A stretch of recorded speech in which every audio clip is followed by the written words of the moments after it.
할렐루야. 하나님의 은혜의 자리로 나오신 성도님들을 주님의 이름으로 환영합니다. 저는 새로 부임하여 구교구를 담당하고 있는 이정대 목사입니다. 반갑습니다.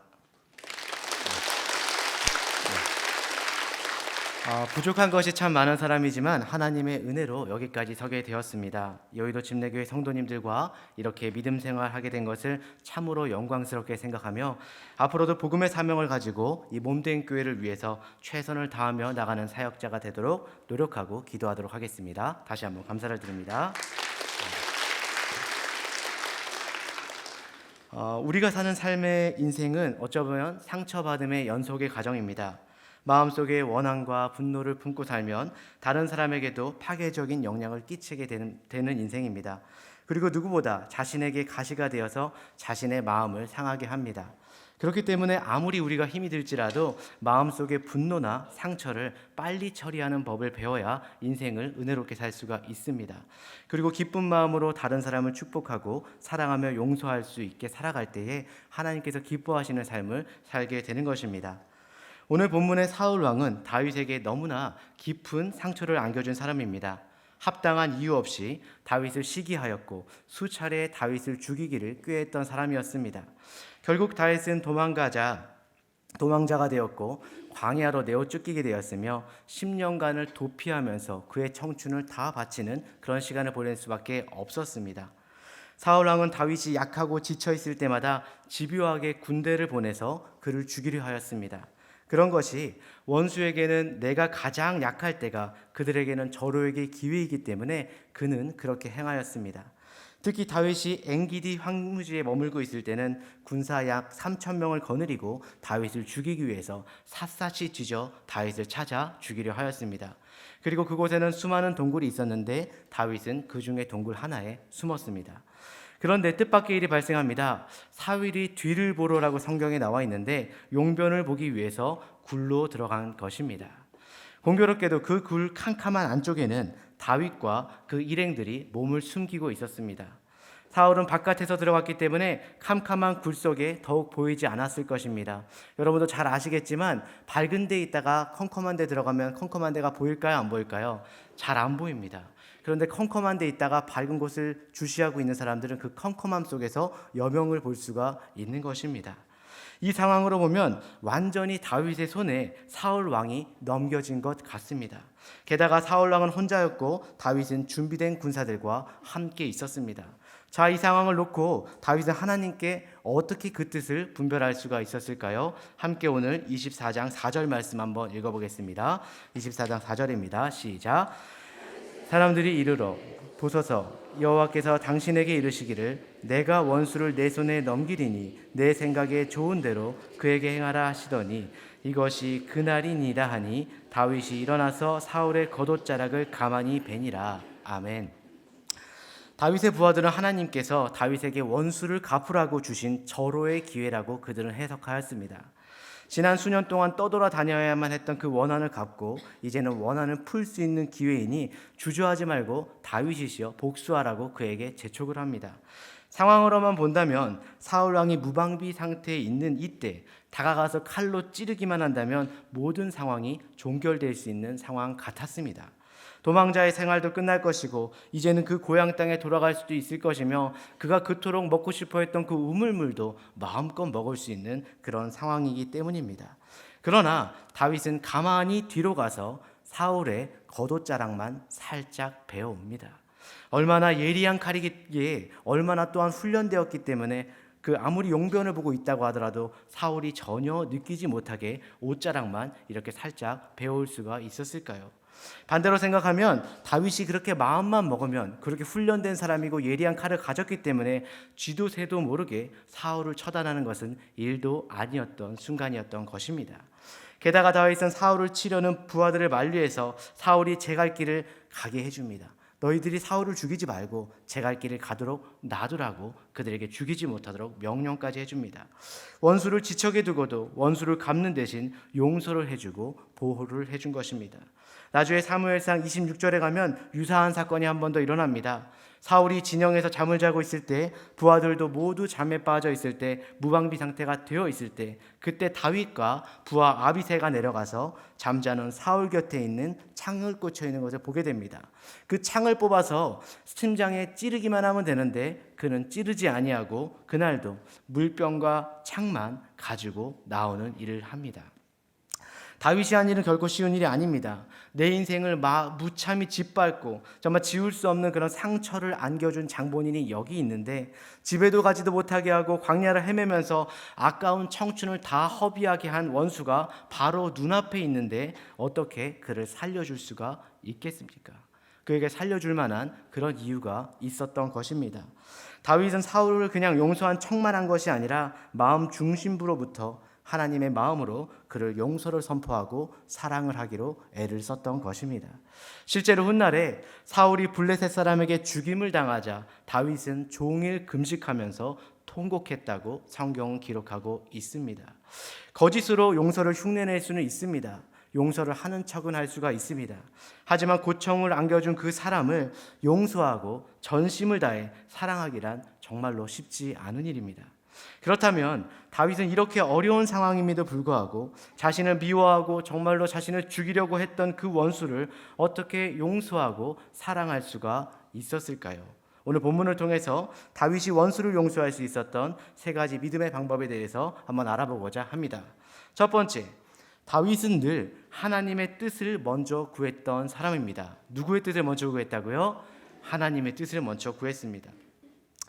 다윗이 사울을 용서할 수 있었던 것은 하나님을 두려워하고 그를 경외하고 그분의 뜻을 먼저 생각했기 때문입니다. 한번 6절 한번 읽어보겠습니다. 6절 한 목소리로 읽겠습니다. 시작. 자기 사람들에게 이르되 내가 손을 들어 여호와의 기름 부음 받은 내 주를 치는 것은 여호와께서 금하시는 것이니 그는 여호와의 기름 부음 받은 자가 됨이라 하고. 아멘. 다윗이 사울을 치지 않은 것은 사울에게 잘못이 없어서가 아닙니다. 사울이 잘못하지 않았기 때문에 다윗이 죽이지 않은 것이 아닙니다. 사울을 사랑했기 때문도 아닙니다. 정말 다윗에게 중요한 것이 있었다면 사울에게 품고 있는 자신의 그 감정보다, 증오하고 미워하고 정말 죽이고 싶은 그 마음보다 하나님께서 이 일을 어떻게 보시고 계신가가 다윗에게는 더 중요했던 것입니다. 여러분들도 인생 가운데 살아갈 때 여러 가지 상황을 만나게 될 터인데 다윗과 같은 마음을 가지시기 바랍니다. 이 상황 가운데 하나님께서는 어떻게 하길 원하시는가? 이 상황 가운데 내 감정이 아닌 하나님의 감정으로 어떻게 말씀 가운데 핸들하기 원하시는가를 다윗과 같이 체크하시는 여러분들 되시길 주님의 이름으로 축복합니다. 상황 가운데 자신의 모든 것을 내려놓고 이 상황 가운데 자신의 행위를 하나님께서 기뻐하시는지가, 하나님께서 이 상황 가운데 어떻게 하기를 원하시는지가 바로 다윗의 관심사였습니다. 사울 왕은 이유가 어쨌든 하나님이 기름을 부어서 세우신 왕이었습니다. 하나님께서 지명하셨고 그를 세우신 왕이었기 때문에 그분을 세우신 분이 바로 하나님이시라면 내려앉게 하시는 분도 하나님이여야 된다는 것을 그는 알고 있었습니다.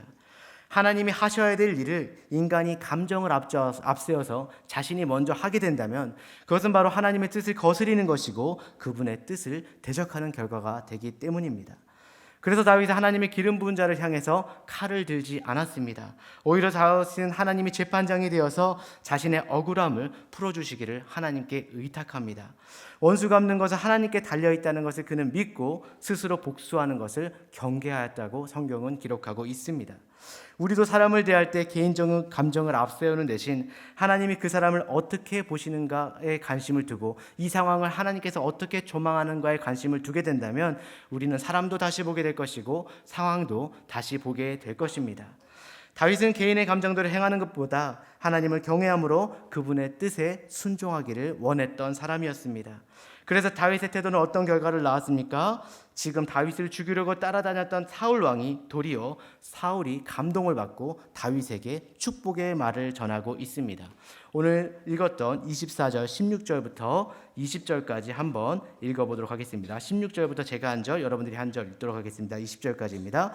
다윗이 사울에게 이같이 말하기를 마침에 사울이 이르되 내 아들 다윗아 이것이 내 목소리냐 하고 소리를 높여 울며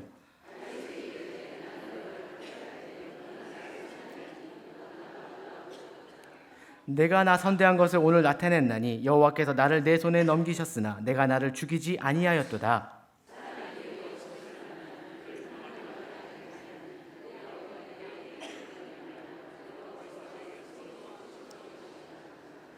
함께 읽겠습니다. 보라, 나는 내게 반드시 왕이 될 것을 알고 이스라엘 나라가 내 손에 견고히 설 것을 아노니. 아멘. 우리는 결국 하나님이 사울 왕의 범죄를 어떻게 다루시는지를 알고 있습니다. 도리어 원수가 나를 축복하는 결과가 하나님께로부터 일어나게 된다는 것입니다.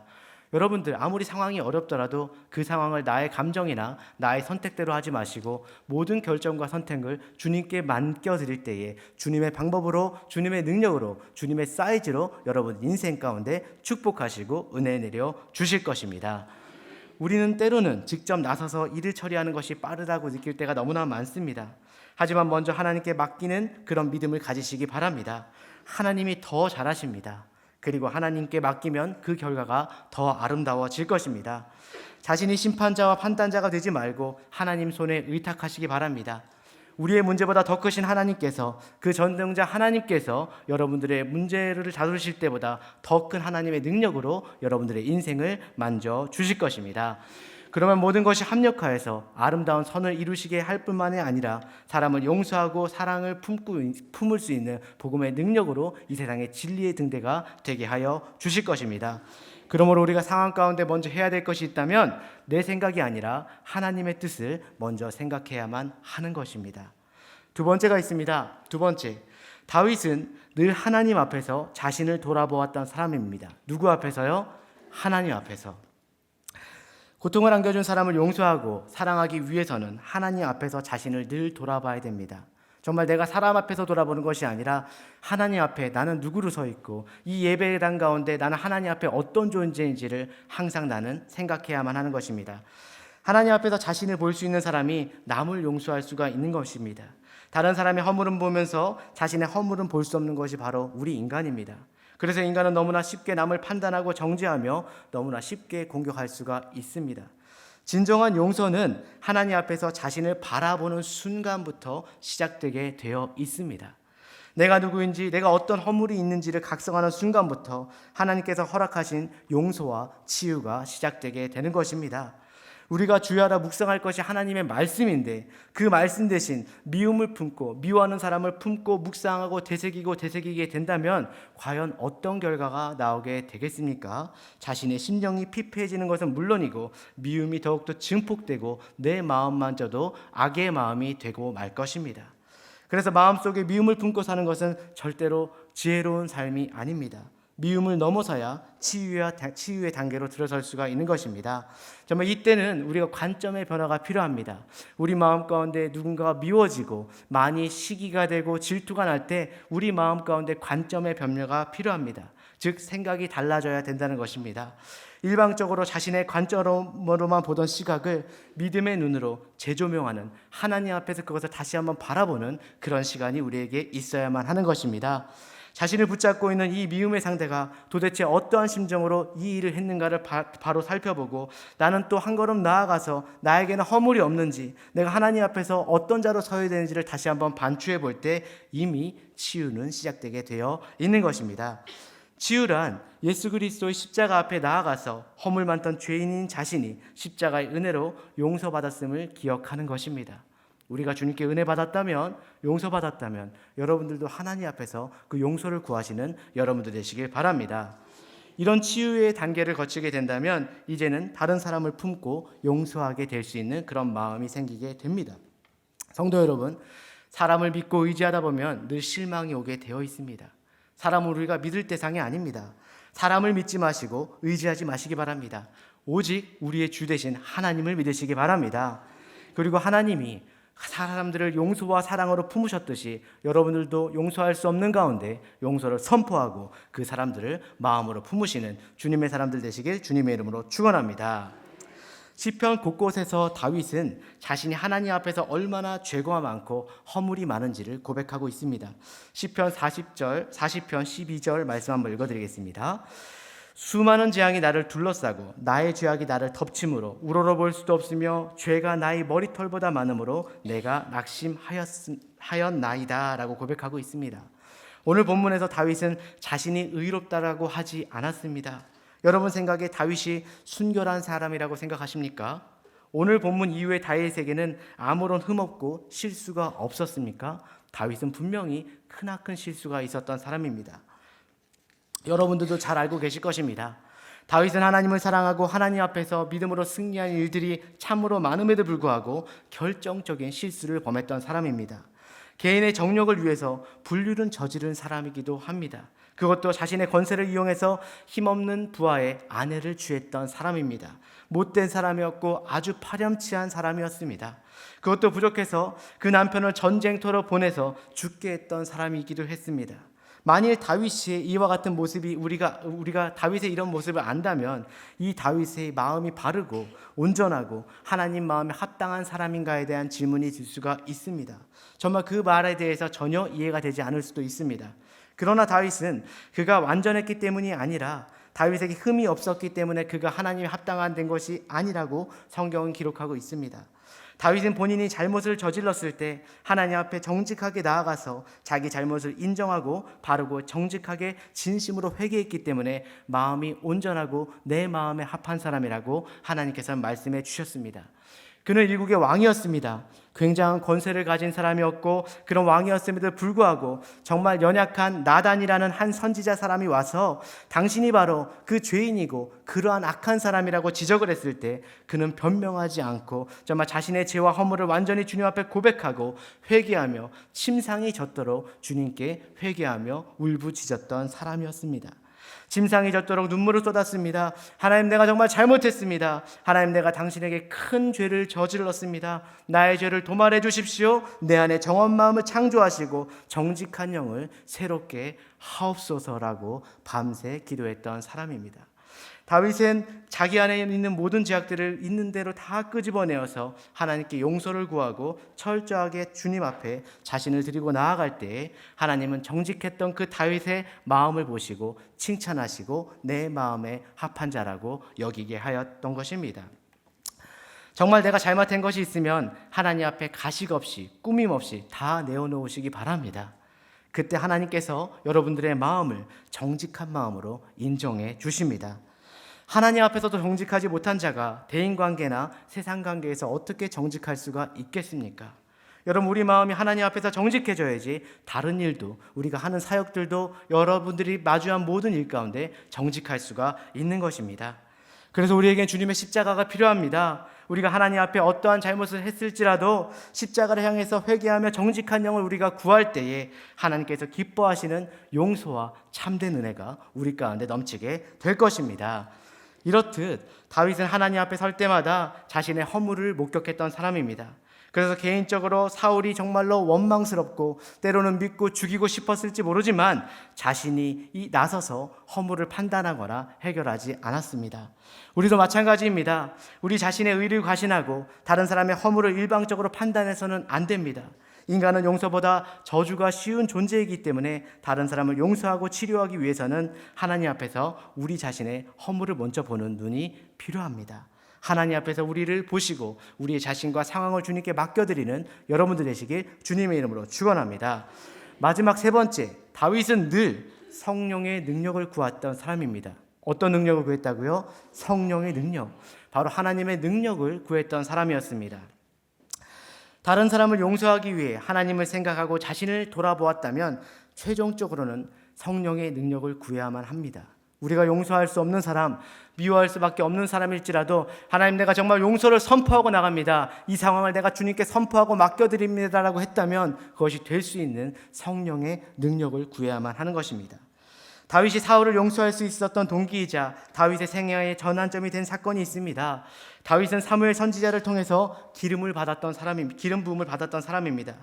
그때 여호와의 신이 다윗에게 임했습니다. 그런데 여전히 다윗은 그때 왕이 되지 못했고 왕이 되기는커녕 반역죄로 죽을지도 모르고 도피 생활을 해야 되는 상황이 되었습니다. 그러나 사역의 장이 아직 열리지 않았어도 그의 인생은 이미 전환점을 맞게 되었습니다. 이전과 같이, 왜냐하면 이전과 같이 살아갈 수 없는 것이 여호와의 신이 이미 다윗의 인생 가운데 기름을 부음으로 임했기 때문입니다. 하나님께서 분명히 말씀하셨습니다. 여러분들은 왕 같은 제사장이라고 말씀하셨습니다. 제사장은 기름 부은 사람들이고 주님께서 여러분 인생 가운데 기름 부어 주셨고 함께 하심을 믿으시기 바랍니다. 그러므로 이전과 같이 수 없는 것은 우리가 하나님 안에서 새롭게 되었기 때문입니다. 다윗도 마찬가지고 우리도 마찬가지입니다. 다윗이 골리앗을 무찌르고 블레셋 군대를 제압한 것도 위대한 일이지만 험한 광야에 던져진 그 고통 중에서도 하나님을 원망하지 않고 찬양할 수 있었던 것은 바로 성령의 능력과 성령의 사람이었기 때문입니다. 이런 능력의 원천은 성령의 기름 부음에 있습니다. 사울을 죽일 기회를 얻었음에도 불구하고 칼을 내려놓을 수 있었던 것 또한 다윗의 의지력이 아니라 하나님 앞에서 하나님께서 주셨던 성령의 능력 때문이었습니다. 우리가 노력한다고 용서할 수 있는 게 아닙니다. 용서해라고 애쓰지 마시기 바랍니다. 용서만큼 어려운 것이 없습니다. 마음속 깊이 자리한 상처의 뿌리는 하루아침에 해결되지 않습니다. 그냥 예수 그리스도의 십자가 앞에 선포하시고 주님의 성령의 능력을 구하시기 바랍니다. 선포하시고 나아가실 때 주님께서 일하시고 주님께서 그런 능력과 은혜를 베풀어 주실 것입니다. 옛날에 어느 집에 사이가 좋지 아니한 시어머니와 며느리가 있었습니다. 요즘 시대의 이야기는 아닙니다. 요즘 시대는 오히려 시어머니들이 며느리들에게 핍박을 받는 그런 일도 있습니다. 그렇게도 예전에는 대개 시어머니들이 며느리를 핍박하던 그런 때가 있었습니다. 견디다 못한 그 며느리가 어떤 분을 찾아가 상담을 했습니다. 시어머니가 빨리 돌아가셨으면 좋겠는데 건강으로 봐서는 빨리 돌아가실 것 같지가 않습니다. 어떻게 좀 방법이 없을까요? 라고 그 방법을 물었습니다. 그랬더니 그 상담하시던 분이 이렇게 얘기했습니다. 나이 드신 분들에게는 밤이 참 나쁜 음식입니다. 그러니 시장에 가서 최상급, 그것도 제일 좋은 밤을 사다가 토종꿀에 절여가지고 시어머니에게 매일마다 드리십시오 라고 했습니다. 이와 같이 매일마다 어머니께 드리게 된다면 6개월이면 원하시는 바가 이루어지게 될 것입니다 라고 했습니다. 이 말을 들은 며느리가 너무나 기쁜 마음으로 시장에 가서 상급이 아니라 최상급으로 토종꿀을 기쁜 마음으로 구입했습니다. 그리고 매일 아침 어머니께 이것을 대접해 드렸습니다. 그것도 부리지 않던 애교까지 부리면서 어머니께 독약을 드린 것입니다. 처음에는 시어머니가 참 의아해했습니다. 왜 그럴까? 왜 안 그러다가 왜 이럴까? 의아해했습니다. 몇 달을 계속 그렇게 하니까 시어머니 마음속에 감동이 되었습니다. 그래서 어느 날 시어머니 마음속에 이런 생각이 찾아옵니다. 아니, 내가 이렇게 착한 며느리를 내가 그동안 이렇게 구박했더니 내가 정말로 미쳤나 보다. 내가 정말로 나쁜 시어머니구나 생각을 했습니다. 그러면서 마음이 바뀌기 시작했습니다. 그래서 다음부터는 오히려 며느리를 아끼고 며느리 편까지 들기 시작합니다. 혹시 다른 가족들이 며느리에 대해서 나쁜 말하면 눈에 불을 켜고 며느리 편을 들기 시작한 겁니다. 이렇게 되니까 이제는 며느리가 헷갈려지기 시작합니다. 아니, 이렇게 좋은 시어머니를게 내가 독약을 타드리다니 내가 정말 미친 거 아닌가? 내가 정말 잘못된 거 아닌가 생각이 들었습니다. 그래서 다시 상담가를 찾아갑니다. 내가 이제는 시어머니를 살리고 싶습니다. 지난 수개월 동안 내가 독약을 드렸는데 어떻게 하면 될까요? 라고 말을 했습니다. 그때 상담하는 분이 웃으면서 말씀하셨습니다. 염려하지 마십시오. 처음부터 그것은 독약이 아니라 보약이었습니다. 사람을 죽이는 것이 바로 음식이 아니라 그 마음에 품은 독입니다. 이제부터라도 그 독을 내려놓으시고 품고 사랑하면서 용서하고 사십시오. 아멘. 우리 인생을 파괴하는 것은 음식이나 어떠한 환경이 아닙니다. 우리 마음속에 품고 있는 독입니다. 마음에 독을 품고 있으면, 이기심에 독을 품고 있으면 나도 죽게 되지만 내 주변에 있는 사람도 죽게 됩니다. 허물 없는 사람은 없습니다. 십자가라는 거울 앞에서 우리는 모두 하나님께 용서에 빚진 자들입니다. 하나님 앞에서 우리 자신을 돌아볼 때 비로소 치유와 용서의 단계로 들어갈 수가 있는 것입니다. 여러분, 지금 마음 가운데 지우지 못한 응어리나 미워하시는 사람들이 있다면 하나님의 은혜 앞에 나아가시기 바랍니다. 용서를 선포하시고 하나님의 능력을 달라고 성령의 능력과 은혜를 구하시기 바랍니다. 우리 모두에게 십자가의 보혈의 능력이 필요합니다. 성령의 능력이 필요합니다. 그래야지 누구를 사랑할 수 있고 우리의 행함으로는 정말 주님의 은혜의 자리에 나갈 수가 없습니다. 하나님의 성령이 우리의 마음을 주장하시고 그 사랑이 부어져야 그 사랑으로 말미암아 다른 사람을 용서하고 축복할 수가 있는 것입니다. 먼저 하나님 앞에 여러분들의 상처를 토로하시기 바랍니다. 지금까지 담아두었던 그것들을 고백하시기 바랍니다. 주님께서 우리를 사랑하시고 용서하신 것처럼 다른 사람을 용서하게 해달라고 그렇게 하나님께 마음을 구하시기 바랍니다. 성령의 능력이 함께 하실 것입니다. 그 능력이 여러분들을 도우실 것이고 그 능력이 일하게 하실 것입니다. 그렇게 맡기실 때에 이제는 내가 판단하는 인생이 아니라 주님께서 판단하시고 이끄시는 인생이 되게 될 것입니다.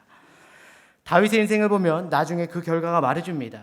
사울의 가족과 베냐민 지파까지 다 끌어안을 수 있는 통일 이스라엘을, 이 왕국을 이룰 수 있는 그런 왕으로 훈련되어지고 세우시기 위해서 하나님께서 그에게 그런 고난을 주신 것입니다. 이러한 고난과 용서와 이런 인내를 통해서 이스라엘 전체를 품는 진정한 하나님의 마음에 합한 최고의 왕이 탄생하게 된 것입니다. 이것은 다윗의 이야기가 아닙니다. 뿐만 아니라 여러분들이 다윗과 똑같이 행했을 때 하나님께서 여러분들 가정을 품고 교회를 품고 이 지역을 품고 나라를 품을 수 있는 그런 어미가 되게 하실 것이고 자녀가 되게 하실 것이고 남편이 되게 하실지 주님의 이름으로 축원합니다. 사랑하는 성도 여러분, 정말 부럽지 않습니까? 이것이 하나님께서 말하시는 용서와 사랑의 결과입니다. 하나님께 맡기십시오. 그리고 그 용서를 선포하십시오. 하나님께서 여러분들의 인생을 이끌어 주실 것입니다. 저는 이 아침 여러분 한 분 한 분이 그 하나님을 만나시고 이 다윗의 축복이 여러분들의 고백이 되어지고 축복이 되길 주님의 이름으로 다시 한번 축원합니다. 이 시간 예수님을 왕으로 모시고 주님 이 시간에 예배 가운데 우리의 왕으로 오시고 우리의 인생을 붙잡아 달라고 내 마음에 좌정해 주시고 예배 가운데 좌정해 달라고 우리 한번 주님께 찬양으로 예수 우리 왕이여 하나님께 높여드리도록 하겠습니다.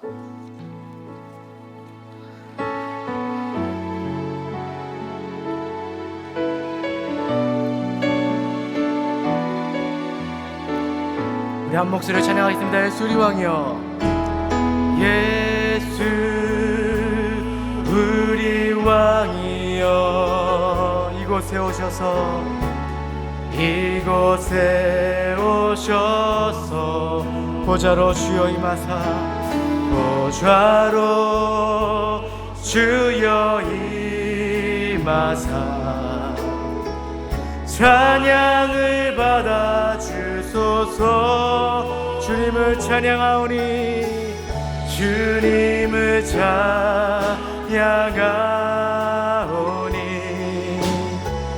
주님을 경배하오니 왕이신 예수여 오셔서 좌정하사 다스리소. 다시 한번 고백하겠습니다. 예수 우리 왕이여 예수 우리 왕이여 이곳에 오소서. 보좌로 주여 임하사 찬양을 받아 주소서. 주님을 찬양하오니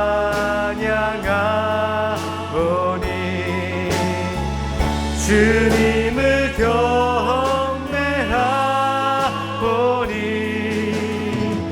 왕이신 예수여 오셔서 좌정하사 다스리소. 주님을 찬양하오니 주님을 찬양하오니 주님을 경배하오니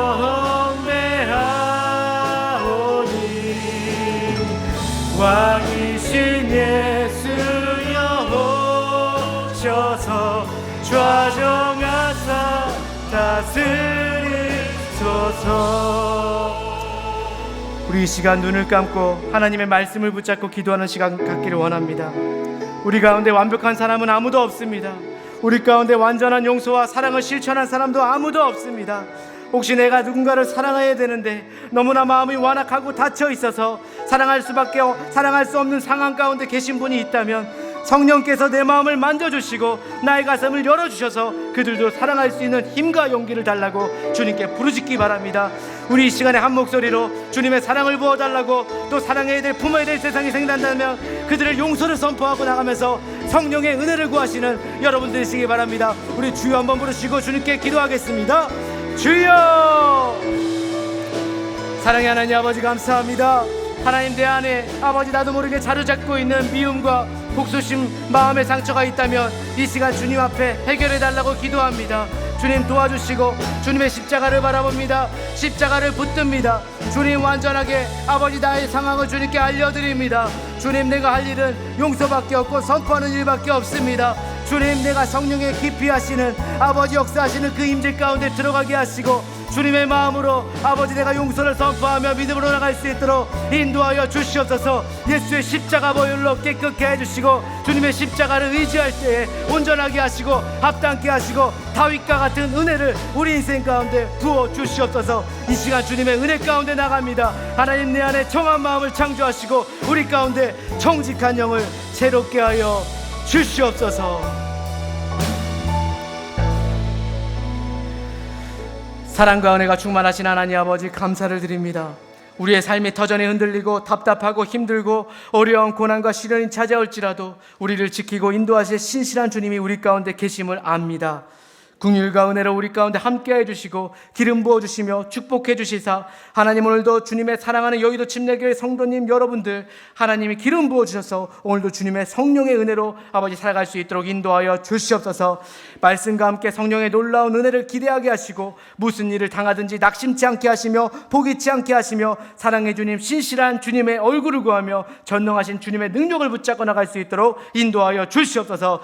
주님 때문에 사랑하고 주님 때문에 용서하고 주님 때문에 승리하고 주님 때문에 기뻐하는 그런 자들이 되게 하시며 주님께 큰 영광 돌리며 살아갈 수 있는 여의도 침례교회의 모든 성도님들 될 수 있도록 인도하여 주시옵소서. 이제는 우리 구주 예수 그리스도의 은혜와 하나님 아버지의 무한하신 사랑과 성령님의 충만한 임재하심이 이 시간 주님을 예배하고 돌아가는 주의 백성 한 사람 한 사람에게 이제로부터 영원까지 항상 함께하여 주시기를 예수 그리스도의 이름으로 간절히 축원하옵나이다. 아멘.